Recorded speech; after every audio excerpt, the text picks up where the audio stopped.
Hello guys, welcome to my channel for ever explorer. तो आज की वीडियो में हम आपको बताएंगे कि एनआईएस क्या है, एलिजिबिलिटी क्या है, फीस स्ट्रक्चर क्या है और फॉर्म भरते वक्त आपको क्या क्या ध्यान देना है। तो सबसे पहले हम बात करते हैं कि एनआईएस क्या है।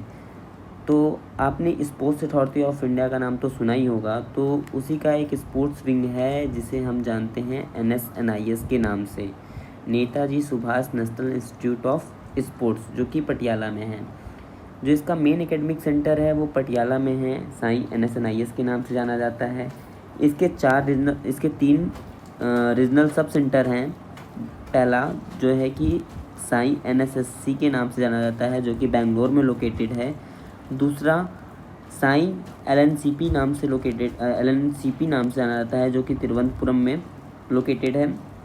और तीसरा जो रीजनल सब सेंटर है वो कोलकाता में है, साई NSEC के नाम से जाना जाता है। जनरली जब भी हम NIS की बात करते हैं तो NIS के उस कोर्स की बात करते हैं जो वहाँ पे है, जिसे हम डिप्लोमा इन स्पोर्ट्स कोचिंग के नाम से जानते हैं। तो आइए देखते हैं कि कौन कौन सी स्पोर्ट्स से हम डिप्लोमा कर सकते हैं। तो टोटल जो स्पोर्ट डिसिप्लिन है और उसकी जो कोर्स सीट वैकेंसीज़ हैं ये सामने आपके हैं। तो टोटल 24 जो है स्पोर्ट्स से आप डिप्लोमा कर सकते हैं, जिसमें archery, athletics, badminton, basketball, boxing, canoeing, kayaking, cycling, fencing, football, gymnastics, handball, hockey, judo, kabaddi, kho kho, rowing, swimming, table tennis, taekwondo, volleyball, weightlifting, wrestling, wushu और योगा। टोटल आप 24 स्पोर्ट्स के यहाँ नाम दिए गए हैं जिनमें आप डिप्लोमा इन स्पोर्ट्स कोचिंग कर सकते हैं। तो अब बात करते हैं indicative list of cities for the online examination for admission in diploma course in sports coaching. तो ये कुछ लोकेशन दिए हुए हैं जहाँ पे आपका ऑनलाइन एग्ज़ामिनेशन होगा। तो आप इस जो भी ये लोकेशन दिए हुए हैं इसमें से आप देख लीजिए कि आपके लिए कौन सा सूटेबल पड़ता है और आप वहाँ जाके ऑनलाइन एग्ज़ामिनेशन दे सकते हैं। अब फॉर्म भरते वक्त आपको कुछ चीज़ें ध्यान देनी है, जिसमें जब आप रजिस्ट्रेशन पोर्टल पे जाके आप डिप्लोमा के लिए फॉर्म अप्लाई करोगे तो आपको एग्ज़ाम सिटी का भी प्रेफरेंस वहाँ पे देना पड़ेगा कि कौन कौन से सिटी में आप जाके एग्ज़ाम दे सकते हो या आपको वो नियरेस्ट पड़ रहा है। बट सेकंड जो यहाँ पे नोट दिया हुआ है, साई NIS, ये उसके पास राइट्स रिजर्व हैं कि वो फाइनल एग्ज़ाम सेंटर और सिटी अलॉट कर सकती है, पर वो डिफरेंट भी हो सकता है जो कैंडिडेट ने चुना है। ये डिपेंड करता है एडमिनिस्ट्रेटिव ऑफ एजेंसीज़ पे। अब बात करते हैं category A1 direct admission for eminent sports person. उसकी एजुकेशन क्वालिफिकेशन +10+2 होनी चाहिए। स्पोर्ट्स अचीवमेंट रिप्रेजेंट किया हो इंडिया को इन ओलंपिक्स में, पार्टिसिपेट सीनियर वर्ल्ड चैम्पियनशिप में हो या won any medal in Asian या कॉमनवेल्थ गेम्स में। ये डायरेक्ट एडमिशन के लिए है। अब बात करते हैं फॉर इंटरनेशनल स्पोर्ट्स पर्सन के लिए, अगर उसे डायरेक्ट एडमिशन चाहिए तो क्वालिफिकेशन एजुकेशन उसकी होनी चाहिए, एजुकेशनल क्वालिफिकेशन 10+2 होना चाहिए। और स्पोर्ट्स अचीवमेंट में पार्टिसिपेट किया हो Olympic game, senior world championship, Asian senior Asian championship, youth Olympics, Commonwealth game, senior Commonwealth championship, इन सब चीज़ों में अगर उन्होंने पार्टिसिपेट किया हो, अगर इंटरनेशनल स्पोर्ट्स पर्सन है तो उसे भी डायरेक्ट एडमिशन मिल सकता है। कैटेगरी B में बात करेंगे तो या तो एजुकेशन क्वालिफिकेशन उसकी ग्रेजुएशन हो। अगर स्पोर्ट्स अचीवमेंट में देखा जाए तो participation in major international recognize competition, उस जैसे कि किसी का गेम जूडो है तो उसी के जूडो, खो खो, कबड्डी जो भी हो तो उसके मेजर उसी से रिलेटेड उसके इंटरनेशनल रिकग्नाइज कंपटीशन उसने भाग लिया हो। Participation in any of the following: senior national championship, Khelo India university, all India inter university में पार्टिसिपेट किया होगा तो भी चलेगा, या 2 time participate in any of the following: junior youth national championship में 2 बार पार्टिसिपेशन इसमें चाहिए, inter service, inter railway championship, all India police games, Khelo India youth, Khelo India school games, इन सब में 2-2 पार्टिसिपेशन आपका होना चाहिए। और successful completion of SAI NIS 6 week certificate course in sports coaching along with any one of the following: medal winner in senior state championship conducted by state associate of sport discipline, और या 2 times participate in senior state championship conducted by state association of sport discipline। तो आपकी sports achievement में कोई ना कोई एक होना ज़रूरी है। अब बात करते हैं category C for North East candidate. उनका भी एजुकेशन क्वालिफिकेशन ग्रेजुएशन होना चाहिए minimum. Sports achievement medal winner हो नॉर्थ ईस्ट गेम में, या 2 टाइम पार्टिसिपेट किए हो नॉर्थ ईस्ट गेम में, या फिर fulfilling the criteria as mentioned in the category B above. तो ये जो कैटेगरी बी है, या तो फिर इनमें से कोई भी एक स्पोर्ट्स अचीवमेंट हो, या फिर मेडल विनिंग, या उन्होंने नॉर्थ ईस्ट गेम में मेडल सिक्योर किया हो, या 2 टाइम नॉर्थ ईस्ट गेम में पार्टिसिपेट किया हो, तो उन्हें भी डायरेक्ट एडमिशन मिल सकता है। अब बात करते हैं एज क्राइटेरिया की। तो age criteria, the age limit of applicant for the course shall be 21 से 35 साल के बीच की उसकी एज होनी चाहिए। अपर एज रिलैक्सेशन भी कुछ लोगों को दिया गया है।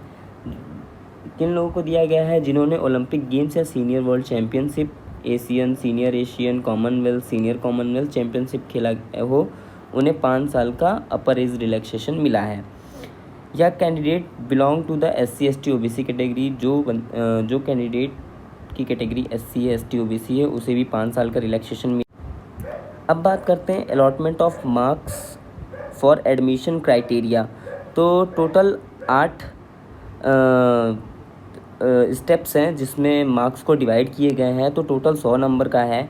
तो जिसमें education qualification, sports achievement, virtual interview, specialized sports theory test, MCQ का मतलब multiple choice question, general knowledge theory test, logical reasoning and coaching aptitude, language and communication, basic computer and knowledge. तो ये 8 स्टेप्स हैं जिनमें आपके number divide है। Total 100 number होंगे अगर आप 8 को ऐड करेंगे। तो इसमें जो नंबर 4 है स्पेशलाइज्ड स्पोर्ट्स थ्योरी टेस्ट, और 8वां बेसिक कंप्यूटर नॉलेज, ये दोनों टेस्ट हैं, ये online test will be conducted, ये किए जाएंगे। Second, physical and medical fitness. All candidates shortlist provisionally in entrance exam and virtually undergo the physical and medical fitness test as per prescribed format. अब बात करते हैं physical fitness test की। Physical fitness test में आपके 5 steps हैं, मतलब 5 component हैं, जिसमें speed test, explosive, leg strength, agility, flexibility और रनिंग आपका लिया गया है। स्पीड टेस्ट के लिए आपका 30 मीटर फ्लाइंग स्टार्ट है। एक्सप्लोजिव स्ट्रेंथ के लिए आपका स्टैंडिंग ब्रॉड जंप रखा हुआ है, और एजिलिटी टेस्ट के लिए आपका शटल रन जो 6 × 10 मीटर का है। फ्लेक्सिबिलिटी के लिए bend on reach and running 1600 metre का है। अब बात करते हैं important points for the attention of the candidate. किसी भी अब बात करते हैं important point for the attention of the candidates. तो पहला है the candidates before submitting the online application form shall ensure their eligibility. तो आपको फॉर्म भरने से पहले, कैंडिडेट को फॉर्म भरने से पहले या सबमिट करने से पहले आपको ये चीज़ ध्यान देना पड़ेगा कि आप इस एग्ज़ामिनेशन को जो भर रहे हो, या अपनी जो फॉर्म भर रहे हो, उसके लिए आप एलिजिबल हो या नहीं। Second, application form of candidate who did not fulfil. अगर जो कैंडिडेट एप्लीकेशन फुलफिल तरीके से, मतलब पूरी तरीके से नहीं फिलअप करेगा, उसके एलिजिबिलिटी, उसके फॉर्म को रिजेक्टेड कर दिया जाएगा। Online form can not be withdraw. अगर आपने ऑनलाइन फॉर्म एक बार सबमिट कर दिया सक्सेसफुली, तो उसको आप विड्रॉ नहीं कर सकते। Request for changes in any particular in the application. अगर आपको कोई भी फॉर्म में गलती हो गई हो, तो आप उसे पर्टिकुलर चेंज कराना चाहते हैं किसी भी हालत में, तो ऐसे नहीं होगा। उसके लिए आपको करेक्शन विंडो जब खुलेगी, तो आप उसमें अपने एप्लीकेशन फॉर्म में करेक्शन करवा सकते हैं। Admission of a candidate to the course is provisionally subject to be being found physically and medically fit and verification of educational and sports certificate. In case a candidate is found providing incorrect information, in case यदि किसी भी case में candidate का जो identity है वो गलत पाई जाती है, तो उसको टर्मिनेटेड कर दिया जाएगा या डिस्क्वालीफाइड कर दिया जाएगा, और कानून के हिसाब से उसे पेनल एक्शन भी फेस करना पड़ सकता है। The name on the photo identification card must match with the name as is the form submitted. जो आपका फ़ोटो होगा उस पर जो नाम लिखा होगा वो नाम या कार्ड वो फॉर्म में जो आपने नाम सबमिट किया है उससे मैच होना चाहिए। अगर किसी भी केस में आपका जैसे कि मैरिज और इसके बाद नाम चेंज हो जाता है तो आप उससे रिलेवेंट डॉक्यूमेंट जैसे कि marriage certificate, degree, legal name change document या एग्ज़ाम टाइम में आप दिखा सकते हैं। In case of any technical issue और due to nature disaster an exam in particular shift subjected में बी रिशेड्यूल्ड। अगर टेक्निकल जैसे कि ऑनलाइन एग्ज़ाम होगा तो टेक्निकल इशू आने के चांसेस हैं। अगर टेक्निकल इशू और या नेचुरल डिज़ास्टर आता है तो एग्ज़ाम को शिफ्ट भी कर सकते हैं या फिर रिशेड्यूल भी कर सकते हैं। अब बात करते हैं फ़ीस स्ट्रक्चर की। तो एप्लीकेशन फ़ीस जो है सबसे पहले वो 1500 का है। अब फ़ीस स्ट्रक्चर देखा जाए तो इंडियन कैंडिडेट्स के लिए और फॉरेन कैंडिडेट्स के लिए 2 दिया गया है यहाँ पे। तो जो examination fees, scientific journal, library, TV entertainment, medical, syllabus, security, uniform, ये सब चीज़ें आपके सामने दी हैं। तो फर्स्ट जो आपका मतलब डिप्लोमा होगा वो इंडियन कैंडिडेट के लिए 40,800 है और इंटरनेशनल कैंडिडेट के लिए या फॉरेन कैंडिडेट के लिए 69,800 रुपीज़ है।